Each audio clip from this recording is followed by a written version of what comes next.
Hi అండి. Hello అందరికీ.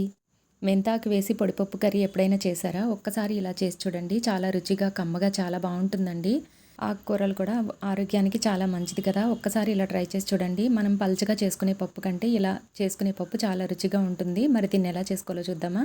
దీనికోసం నేను 2 కట్టలు మెంతికూర తీసుకున్నాను. వీటి ఆకులన్నీ తుంచుకొని ఒక గిన్నెలో వేసుకొని శుభ్రంగా కడిగి ఒక జల్లి బుట్టలో వేసి నీళ్ళన్నీ వాడిపోయేలా పక్కన పెట్టుకోవాలి. ఇప్పుడు ఒక గిన్నె తీసుకుని ముప్పావు గ్లాసు కందిపప్పు వేసుకుని శుభ్రంగా 2-3 సార్లు కడిగి స్టవ్ మీద పెట్టుకుని పప్పుని ఉడికించుకోవాలి. చూడండి ఇలా ఉడికించుకోవాలి. పైకి పప్పులా కనిపించాలి, కానీ ఇలా నలిపి చూస్తే మెత్తగా అవ్వాలి. అలా ఉడికించుకోవాలండి. అలా ఉడికించుకుని స్టవ్ ఆఫ్ చేసుకుని ఈ పప్పుని ఒక గిన్నె మీద జల్లిబుట్ట పెట్టుకుని ఈ పప్పులో ఉన్న నీళ్ళన్నీ వార్చేసుకుని పక్కన పెట్టుకోవాలి. మనం పొడిపప్పు చేస్తున్నాం కదండి, అందుకు నీళ్ళు ఇలా వార్చేసామన్నమాట. ఇప్పుడు స్టవ్ మీద ఒక కడాయి పెట్టుకుని 2 టేబుల్ స్పూన్ల ఆయిల్ వేసుకుని ఆయిల్ హీట్ అయిన తర్వాత కచ్చాపచ్చాగా దంచుకున్న ఒక 7-8 వెల్లుల్లి రెబ్బలు వేసుకోవాలి. పొడిపప్పుకి వెల్లుల్లి రెబ్బలు వేసుకుంటేనే బాగుంటుందండి. కొంచెం మినపప్పు, జీలకర్ర, ఆవాలు కూడా వేసుకుని 2-3 ఎండుమిరపకాయ ముక్కలు, కొంచెం ఇంగువ కూడా వేసుకుని శుభ్రంగా కడిగి ఉంచుకున్న మెంతికూరని ఇందులో వేసుకుని వేయించుకోవాలి. మెంతికూరని నేను కొంచెం కట్ చేశానండి, ఎందుకంటే తడపల్లాగా అంటుకుపోకుండా ఇలా పొడి పొడిగా అవడం కోసం ఇలా కట్ చేసి వేసానండి. ఇలా ఆయిల్లో బాగా వేయించుకోవాలి.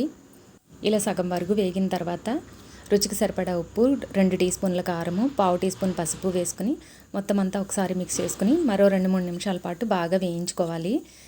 చూడండి ఎంత తక్కువ అయిందో. ఇలా బాగా మగ్గిన తర్వాత మనం వార్చి ఉంచుకున్న కందిపప్పుని ఇందులో వేసుకుని బాగా కలుపుకొని మరో 2-3 నిమిషాల పాటు బాగా మగ్గించుకోవాలి. ఎందుకంటే పప్పులో ఏదైనా చెమ్మ ఉంటే ఆ చెమ్మంతా ఎగిరిపోతుంది అనమాట. ఇలా పొడి పొడిగా అవుతుంది.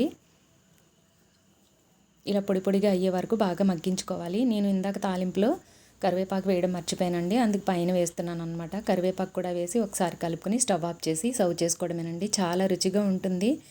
నచ్చితే మీరు ఒక్కసారి ట్రై చేసి చూడండి. మీకు ఎలా వచ్చిందనేది కామెంట్ చేయండి. ఆగండి వెళ్ళిపోకండి.